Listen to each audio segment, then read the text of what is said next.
धरती है, यही धरती है कि एक गुजराती आकर के इस देश को आज़ादी इसी चंपारण से 1916 में अंग्रेजों को भगाने का काम किया। और यही धरती है कि जहां दो गुजराती मिलके पूरे भारत को लूटने का काम कर रहे हैं।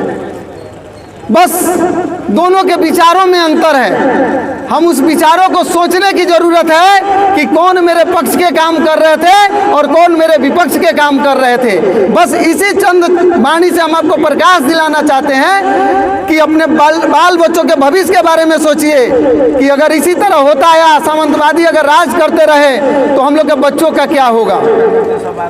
क्या भाजपा में भी ऐसे नेता नहीं है जो उनको सांसद बनना चाहिए? क्या वही कुंडली मार के बैठे रहेंगे?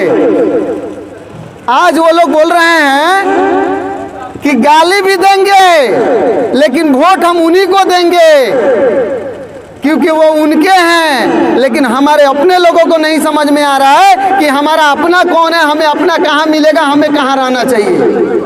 यही अंतर है उनके सोच और हमारे अंतर में, जिसके कारण हम लोग गुलाम बन के, आज भी भारत स्वतंत्र है लेकिन आज भी हम लोग गुलामी के जंजीर में जकड़े हुए हैं। हम ये तो नहीं कह रहे हैं कि राजेश जी आएंगे तो हम लोग को आज़ाद कर देंगे, लेकिन इतना जरूर होगा कि हम लोग गर्व से बोल सकते हैं कि मेरा भी सांसद है। खाना कमाना तो खुद से ही है, लेकिन वो जो सामंतवादी सोच के लोग गली मोहल्ले चौराहे पे जो बोलते फिर रहे हैं कि हम गरियाएंगे भी लेकिन वोट तो राधा मोहन सिंह को ही देंगे, तो हमारे लोग को भी तो शर्म लगना चाहिए कि हमारे सांसद तो गाली देने लायक भी नहीं है। जितना गुण है उसका सिर्फ गुण हम लोग अवगत कर ले तो हम उसको तरहती पे उठा के रखेंगे। क्या मेरी राय गलत है क्या आप लोगों के नज़र में? अगर हम लोग चौक चौराहे पे सारे लोग डॉक्टर राजेश कुमार बन के जिस दिन हम लोग डिबेट करना चालू कर दे, मुंह बंद कर देंगे उनका।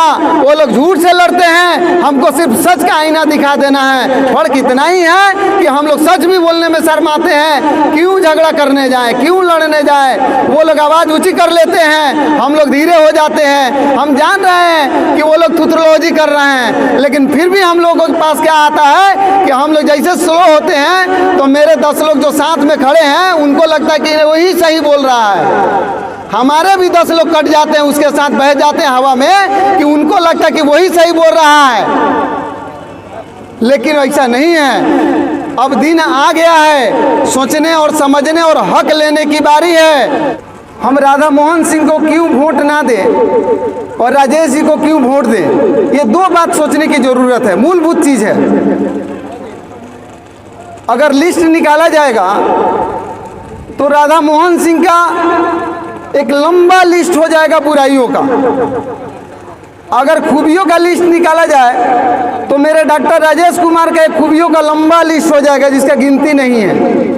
दोनों का कोई समान अंतर नहीं है, काफ़ी डिफरेंसेस है। एक स्कूल में मैंने आवाज़ उठाया, सरकारी स्कूल में, कि उसमें कुछ टीचर थे घर पे बैठ के हाजिरी बनता था, और हमने आवाज़ उठाया कि इसमें पढ़ाई नहीं होती है, घर पे बैठे बैठे हाजिरी बनती है। तो प्रधानाध्यापक महोदय से प्रेशर करके हम पे केस करवा दिया गया।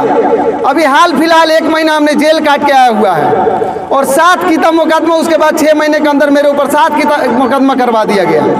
तो क्या हमें इसी दिन की अपेक्षा थी कि अच्छे दिन आने वाले हैं? अच्छे दिन का पैरामीटर कोई फिक्स था क्या, कोई थर्मामीटर था क्या कि कितना अच्छा दिन आएगा और उस अच्छा दिन में क्या क्या अच्छा होगा? क्या किसी को सपना में भी कल्पना हुआ होगा कि मेरा अच्छा दिन कैसा होगा? क्या कभी आप लोगों ने सोचा है क्या? यस नो में पूछा गया कि अच्छे दिन आएंगे तो सब लोगों ने हाथ उठा के समर्थन किया कि चलो हो सकता है कि इससे अच्छे दिन आएंगे। क्या पता था कि मेरे पहले वाले ही अच्छे दिन बहुत अच्छे थे। हम लोग तो लॉलीपॉप में फंस गए, और फंसने का नतीजा यह हुआ कि इस तरह दलदल में फंस गए कि वो सोच रहे हैं कि मेरे खानदानी सीट है कि इसको हम छोड़ेंगे ही नहीं।